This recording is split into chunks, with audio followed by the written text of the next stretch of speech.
We're having her on today to kind of talk about all things Boston, Massachusetts real estate. Welcome to this week's episode of Hey Homegirl.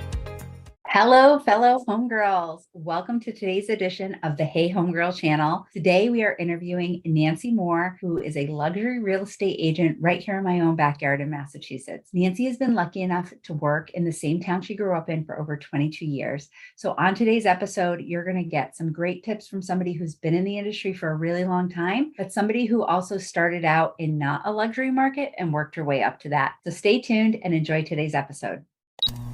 All right, everybody, welcome to this week's episode of Hey Homegirl. Today, I am so excited to have Nancy Moore on with us. Nancy has been a real estate agent here in Massachusetts for just about as long as I have been, which is so great. And her and I know each other through the Tom Ferry ecosystem. And it's just been really great these last couple of years to see her career and watch where she's going and all the innovative things that she's doing. So we're having her on today to kind of talk about all things Boston, Massachusetts real estate. Thank you for having me, Sarah. I'm very excited.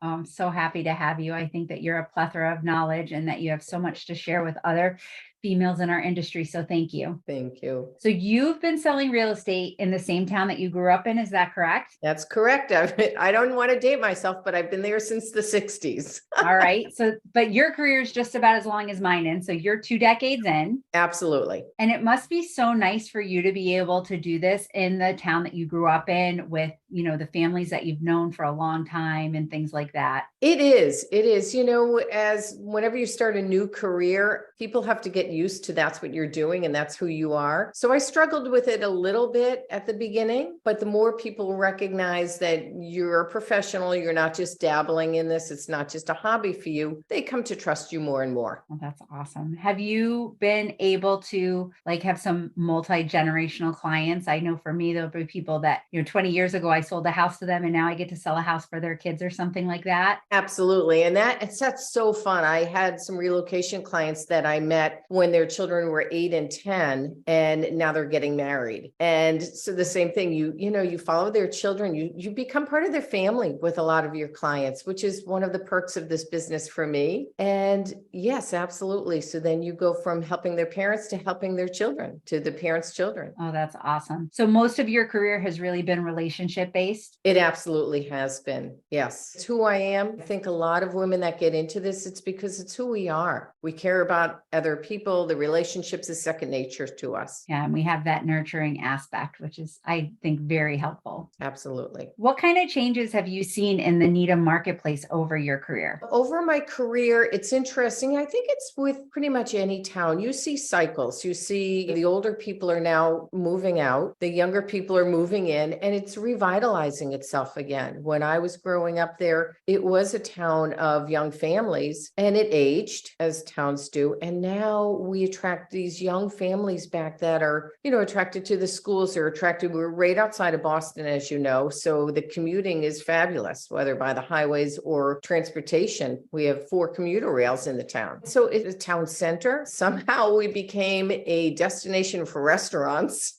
So we must have. That's a great thing. It is. So the young couples that are coming out of the city are not missing going to all the ethnic restaurants that they have in the city. That's awesome. And what other kind of smaller areas outside of Needham do you also service? So right the perimeter of Needham. So we have Wellesley, we have Newton, which is really a city. I mean, there's 7 villages in Newton. Yes. Each with its own distinct kind of aura, I would guess you would say. Westwood, which is another fabulous town revitalizing itself. And, just kind of the perimeter there. Dover a little bit, but mostly Wellesley, Newton, Westwood. Right in that area. And coming out of COVID, what do you think are some of the biggest challenges other than inventory that you're facing right now in your marketplace? Let me think for a minute. Coming out of COVID, I think that everyone's gotten used to people coming back into their house. So that's really not a struggle anymore. It's really just a matter of inventory for us. I happily, saying that I'm not seeing effects of COVID anymore in the marketplace. I think it's become more common, which is a crazy thing to say, but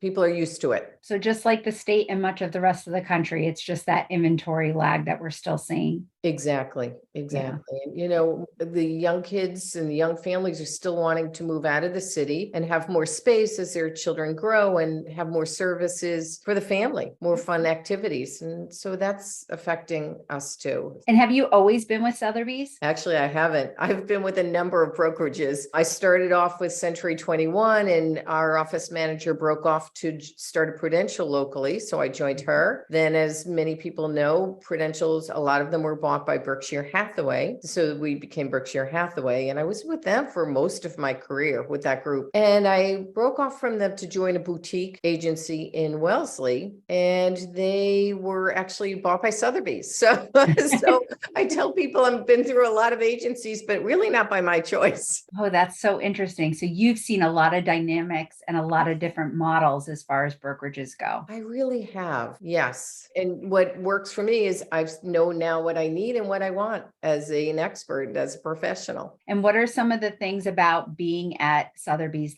Gibson Sotheby's that you really enjoy? First of all, I have to say the support. They have more support for us, the agents, than most of my other agencies. So I want to thank them for that. They're also, it's a Sotheby's. So in our area where we're a high-end area, that name means something. It attracts the luxury market. So I appreciate that. Their marketing materials are up to par for what we're attracting. Yeah. So let's talk luxury for a few minutes, Sure. because one of the things when you and I saw each other last week at an event, we were talking about some of the higher end things. And in Massachusetts, you know, you are in one of the highest marketplaces. Yeah. So it's so different from my marketplace. So I'm, of course, so interested in that. Do you feel like over your 22 careers, you started out focusing on luxury, or was that something that you kind of built up to? It definitely built up to. As I mentioned earlier in our talk, when I started, people had to get used to me as a professional, as a realtor. And so that's not attracting the luxury market right away because they're expecting you're the expert. They're expecting to rely on you. They're expecting that you know what they don't know. So that I did work into that. Yes. All right. And what are some of the tools that you had to put in your toolbox to be able to kind of handle those higher end clients? A lot of those tools are self-inflicted. I would probably not the right word, but it's Kind of self-taught. self-taught and the way your demeanor is. For example, what comes to mind is they value confidentiality. You cannot be having cocktails with your girlfriends and talking about the house that you're listing and the inside information on it. You just can't. Yeah. So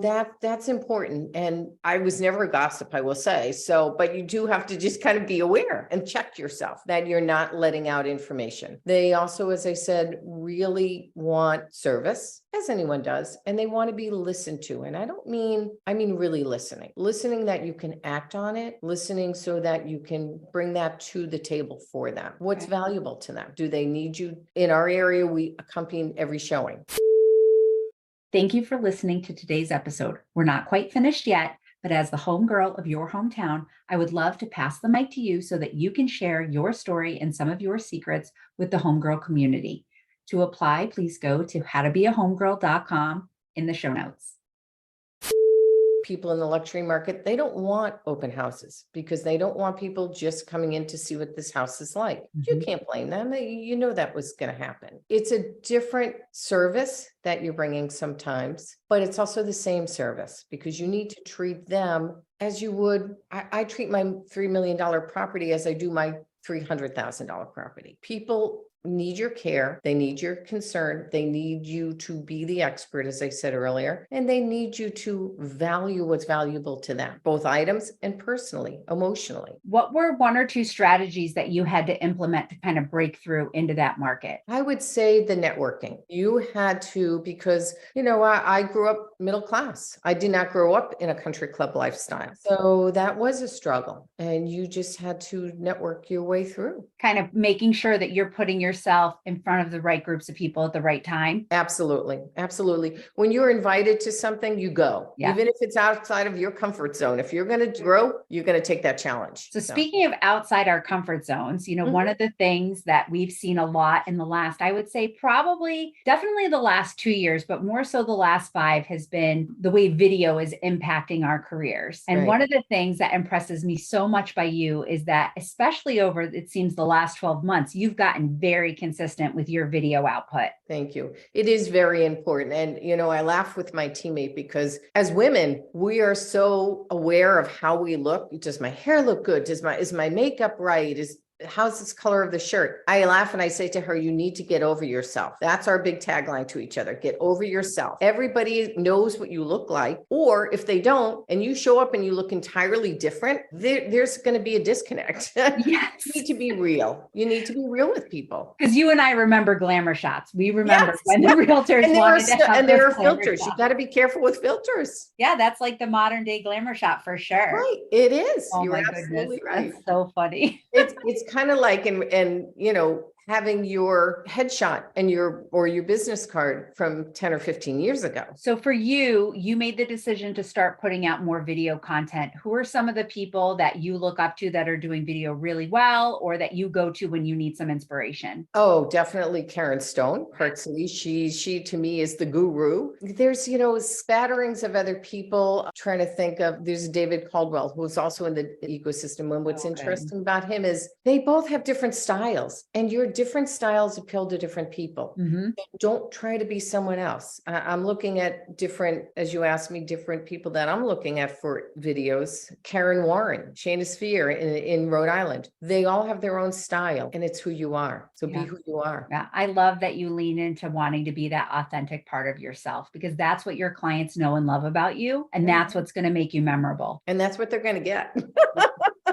You can't fake it. And your teammate's name is Jane? Yes, it is. Yep. Is Jane putting out content as consistently as you are? She's getting there. Good. Yeah, we support each other. What you bring to the table as a person. Teams work very well if you support each other. Well, that's awesome. And how long have you been partnered up? Actually, we've been together our entire careers through all those agencies. And we only teamed up 4 years ago. When I left for the boutique, I didn't have that backup and the camaraderie that I was used to in the Berkshire and Prudential office. Mm-hmm. So I asked Jane and actually another woman to leave and join me as a team. And they did. So it was wonderful. Oh, that's awesome. That is so cool. And so for the most part, do you work your listings together, or do you work your listings separate, but just strategize on everything? Actually, both. We have team business and we have individual business. So we're kind of a unique team in that respect. I know teams work differently. Some of them near us share everything, but we work our own. But when we work our own, we're also working together. We're strategizing, as you said. Oh, which is And great, we're because then your clients get more support that way the whole way around. Absolutely. Yeah. Absolutely. We introduce each other to our clients. They know that we're working hand on hand, hand in hand, and they have that support, as you said. I will say that, as I mentioned, we had a third woman who was with us. And after 2 years, we did have to ask her to leave the team. So that might be another discussion. But as I will say to our listeners, just, even if you think it's good at the beginning, don't let it continue to your own detriment. Yeah. I think it's important for everyone to revisit your relationships and make sure that things are working in the best interest of the client and for yourselves. Agreed.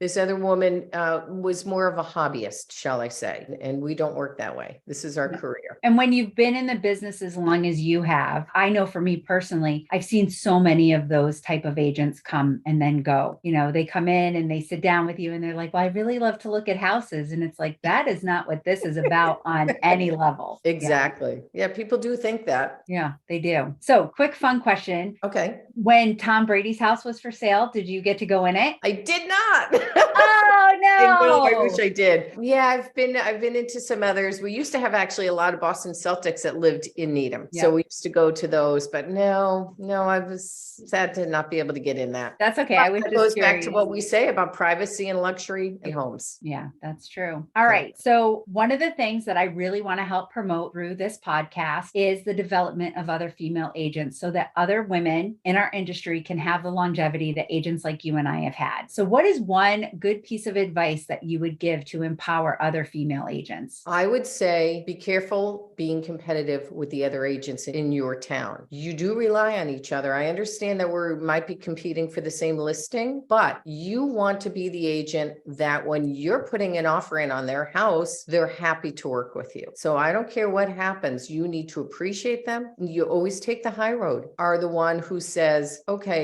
I understand what happened in this instance, but let's move past it. Treat others as you would want to be treated. The old golden rule works perfectly. I completely agree. And it's so important to have that connection because you don't know the next time they might have a listing and you have a buyer or vice versa. Right, exactly. And one of the things that I've started doing and people really appreciate it is when I have a closed contract, I'll write a handwritten note to that other agent, throw in a Starbucks card, say, hey, thanks for making this transaction work for our clients, yours and mine. Just appreciate people. Don't be competitive. I completely agree. I think that there's definitely enough room at the top for all of us that really want to make this our full-time careers. I agree. And you know what? Those customers are going to come and go. But if you're in this for the long run, as you said, you're going to be working with those other agents more than you were going to work with those clients that maybe they got the listing. I love the idea about the Starbucks gift card. That's a great idea. One thing I've been trying to do over the last year, just because I think that consumers are definitely going more and more the route of reading reviews, is when I work with a really great agent, I try to give them a Google review. Absolutely. So thank you. Even in your own marketplace. And I know people might be,